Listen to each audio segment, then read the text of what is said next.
ಶೆಡ್ಡಿಗೆ ರೇಣುಕಾ ಸ್ವಾಮಿಯನ್ನ ಕರ್ಕೊಂಡು ಬಂದು ಆತನಿಗೆ ಹೊಡೆದಾಗಿರುತ್ತೆ. ಅದರ ಮಧ್ಯೆ ಪವಿತ್ರ ಗೌಡನನ್ನ ದರ್ಶನ್ ಕರ್ಕೊಂಡು ಬರ್ತಾನೆ. ರೇಣುಕಾ ಸ್ವಾಮಿಯನ್ನ ನೋಡಿದ ಕೂಡಲೇ ಪವಿತ್ರ ಗೌಡ ಸಿಟ್ಟಿಗೆ ಹೇಳ್ತಾಳೆ, ನನಗೆ ಖಾಸಗಿ ಅಂಗದ ಫೋಟೋ ಕಳಿಸಿ ಮುಜುಗರ ಮಾಡ್ತೀಯಾ ಅಂತ ಪ್ರಶ್ನೆ ಕೇಳ್ತಾಳೆ. ಅಶ್ಲೀಲ ಮೆಸೇಜ್ ಕಳಿಸ್ತೀಯಾ, ನಿನ್ನನ್ನು ಮುಗಿಸ್ಬೇಕು ಅಂತಾನೆ ಕಾಯ್ತಿದ್ದೆ ನಾನು ಅಂತ ಆಕೆ ಆವಾಜ್ ಹಾಕ್ತಾಳೆ. ಚಪ್ಪಲಿಯಿಂದ ರಕ್ತ ಸೋರ್ತಾ ಇದ್ದಂಥ ರೇಣುಕಾ ಸ್ವಾಮಿಯ ಮುಖಕ್ಕೆ ಹಿಗ್ಗಾಮುಖ ತಡಿಸ್ತಾಳೆ. ಇನ್ನು ಉಳಿದವರಿಗೂ ಕೂಡ ಪ್ರಚೋದನೆ ಕೊಡ್ತಾಳೆ. ಇವನ ಜೀವ ಉಳಿಸಬೇಡಿ, ಕೊಲೆ ಮಾಡಿ ಎಲ್ಲಾದ್ರೂ ಎಸೀರಿ ಆಚೆ ಅಂತ ಪವಿತ್ರ ಗೌಡನ ಅಸಲಿ ಮುಖ ಆ ಸಂದರ್ಭದಲ್ಲಿ ಪ್ರದರ್ಶನ ಆಗುತ್ತೆ. ಆ ರಾಕ್ಷಸಿ ಮುಖ ಪ್ರದರ್ಶನ ಆಗತ್ತೆ. ನನಗೆ ಮೆಸೇಜ್ ಕಳಿಸ್ತೀಯಾ ನೀನು, ಅಶ್ಲೀಲ ಮೆಸೇಜ್ ಕಳಿಸ್ತೀಯಾ ನೀನು ಅಂತ ಪವಿತ್ರ ಗೌಡ ಸಿಟ್ಟಿಗೆದ್ದು ಹಲ್ಲೆ ಮಾಡೋದು. ಆಲ್ರೆಡಿ ಅಲ್ಲಿ ಇವನನ್ನ ಏನು ಕರ್ಕೊಂಡು ಬಂದಿರ್ತಾರೆ, ರೇಣುಕಾ ಸ್ವಾಮಿಯನ್ನ ಕರ್ಕೊಂಡು ಬಂದಿರ್ತಾರೆ. ಬಂದಂತ ಸಂದರ್ಭದಲ್ಲಿ ಹೊಡೆದಿದ್ದಾರೆ, ಸಿಕ್ಕಾಪಟ್ಟೆ ಹೊಡೆದಿದ್ದಾರೆ. ಅದು ಪವನ್ ಇರಬಹುದು, ಅದು ಧನ್ರಾಜ್ ಇರಬಹುದು, ಮತ್ತು ನಂದೀಶ್ ಅಂತೂ ತುಂಬಾ ಕ್ರೂಯಲ್ ಆಗಿ ವರ್ತಿಸಿದ್ದ. ಇಡೀ ಕೇಸಲ್ಲಿ ನಂದೀಶ್ A5 ಅಥವಾ ಮಂಡ್ಯದವರು ತುಂಬಾ ಕ್ರೂಯಲ್ ಆಗಿ ವರ್ತಿಸಿದ್ದ. ಹಿಗ್ಗಾಮುಗ್ಗ ಹೊಡೆದಿರ್ತಾರೆ. ಆ ನಂತರ ದರ್ಶನ್ ಹೋಗಿ ಪವಿತ್ರ ಗೌಡನ ಕರ್ಕೊಂಡು ಬಂದ ನಂತರ ಪವಿತ್ರ ಗೌಡ ಬಂದು, ನನಗೆ ಈ ರೀತಿ ನೀನು ಮೆಸೇಜ್ ಕಳಿಸ್ತೀಯಾ, ನನ್ನ ರೇಟ್ ಕೇಳ್ತೀಯಾ, ನಿನ್ನನ್ನು ಮುಗಿಸಬೇಕು ಅಂತ ನಾನು ಕಾಯ್ತಾ ಇದ್ದೆ ಅಂತ ಆಕೆ ಬೈದು, ಆಲ್ರೆಡಿ ಆತನ ಮುಖದಲ್ಲಿ ರಕ್ತ ಸೋರಿಕೆ ಆಗ್ತಾ ಇರುತ್ತೆ.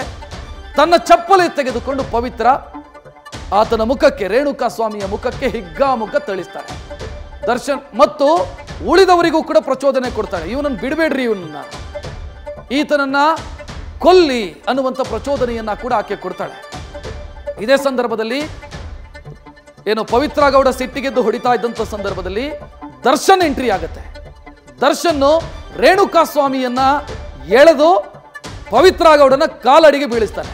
ಕೇಳು, ತಪ್ಪಾಯ್ತು ಅಂತ ಸಾರಿ ಕೇಳು, ಕ್ಷಮೆ ಕೇಳು ಅಂತ ರೇಣುಕಾ ಸ್ವಾಮಿಯನ್ನ ಕೇಳಿಸ್ತಾನೆ. ಅಂದ್ರೆ ಬೀಳಿಸಿ ಸಾರಿ ಕೇಳುವಂತ ಹೇಳ್ತಾನೆ.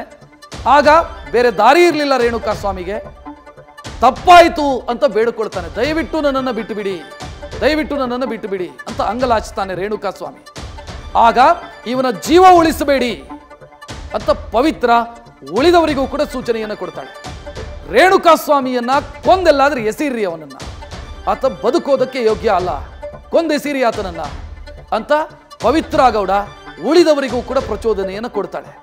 ಆಲ್ರೆಡಿ ಹೊಡೆತ ತಿಂದು ಇನ್ನೇನೋ ಸಾಯೋ ಸ್ಥಿತಿಯಲ್ಲಿದ್ದಂಥವನಿಗೆ ಮತ್ತೆ ಪವಿತ್ರ ಗೌಡ ಚಪ್ಪಲಲ್ಲಿ ಹೊಡೆದಿರೋದು. ಇನ್ನು ಈಕೆ ಚಪ್ಪಲಲ್ಲಿ ಏನೋ ಹೊಡೆದ್ಲು, ರೇಣುಕಾ ಸ್ವಾಮಿಯ ರಕ್ತದ ಕಲೆ ಈಕೆಯ ಚಪ್ಪಲಿಗೆ ಬೀಳುತ್ತೆ, ಅಥವಾ ರಕ್ತ ಈಕೆಯ ಚಪ್ಪಲಿಗೆ ಬೀಳುತ್ತೆ. ಅದು ಆನಂತರ FSL ಅಲ್ಲಿ ಪ್ರೂವ್ ಆಗುತ್ತೆ, ಅದು ರೇಣುಕಾ ಸ್ವಾಮಿಯ ರಕ್ತ ಅನ್ನೋದು ಪ್ರೂವ್ ಆಗುತ್ತೆ. ಸೊ ಈ ಘಟನೆ ಏನಾಯಿತು, ಆ ಹಂತದಲ್ಲಿ ರೇಣುಕಾ ಸ್ವಾಮಿಯ ಮೇಲೆ ಏನು ಪವಿತ್ರ ಗೌಡ ಹಲ್ಲೆ ಮಾಡಿದ್ಲು, ಅದು ಒಂದು ಹಂತ. ಆ ನಂತರ ಮತ್ತೆ ಬೇರೆ ರೀತಿಯಲ್ಲಿ ಈತನ ಮೇಲೆ ಹಲ್ಲೆ ಆಗುತ್ತೆ.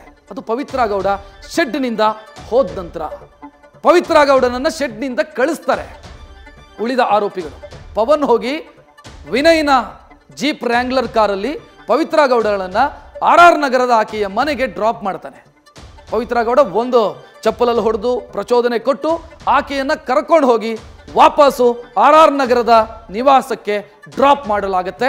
ಅಂದ್ರೆ ಇಲ್ಲಿ ಏನ್ ಗೊತ್ತಾಗುತ್ತೆ ಅಂತಂದ್ರೆ, ರೇಣುಕಾ ಸ್ವಾಮಿ ಸಾಯೋವಾಗ ಪವಿತ್ರ ಗೌಡರ ಉಪಸ್ಥಿತಿ ಪಟ್ಟಣಗೆರೆ ಶೆಡ್ ಅಲ್ಲಿ ಇರಲಿಲ್ಲ. ಬಟ್ ಸಾಯೋದಕ್ಕೆ ಈಕೆ ಕಾರಣ. ಈಕೆಯ ಪ್ರಚೋದನೆ, ಹೊಡೆದಿರೋದು ಈಕೆಯೂ ಹೊಡೆದಿದ್ದಾಳೆ, ಈಕೆಯ ಪ್ರಚೋದನೆ, ಹೊಡೀರಿ, ಕೊಲ್ಲಿ, ಈತನನ್ನ ಕೊಂದೆಸೀರಿ ಅಂತ ಹೇಳಿರೋದು ಎರಡನೆಯದ್ದು. ಮೂರನೆಯದ್ದು, ಆತ ಅರೆ ಜೀವ ಆಲ್ರೆಡಿ ಆಗಿದ್ದ, ಮತ್ತೆ ಆತನಿಗೆ ಹೊಡೆದಿದ್ದಾರೆ. ಇದರಲ್ಲೆಲ್ಲದರಲ್ಲೂ ಕೂಡ ಪವಿತ್ರ ಗೌಡನ ಪಾತ್ರ ಇದೆ. ಪವಿತ್ರ ಗೌಡರ ಪಾತ್ರ ಇಲ್ಲಿಗೆ ಮುಗಿದು ಹೋಗುತ್ತೆ ಈ ಅಧ್ಯಾಯದಲ್ಲಿ. ಅನಂತರ ಮತ್ತೆ ಆಕೆಯನ್ನು ಅರೆಸ್ಟ್ ಮಾಡೋದು ಅಲ್ಲಿ ಅದು ಇದು.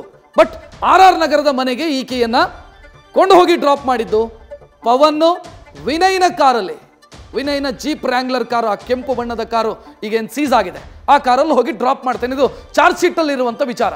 ಪೊಲೀಸರ ಚಾರ್ಜ್ ಶೀಟ್ ಪ್ರಕಾರ ನಾವು ಇದೆಲ್ಲವನ್ನ ಕೂಡ ನಿಮ್ಮ ಗಮನಕ್ಕೆ ತರ್ತಾ ಇರೋದು. ನ್ಯೂಸ್ ಫಸ್ಟ್, ನಿರ್ಭೀತಿಯಿಂದ ನಿಮ್ಮ ಪರವಾಗಿ.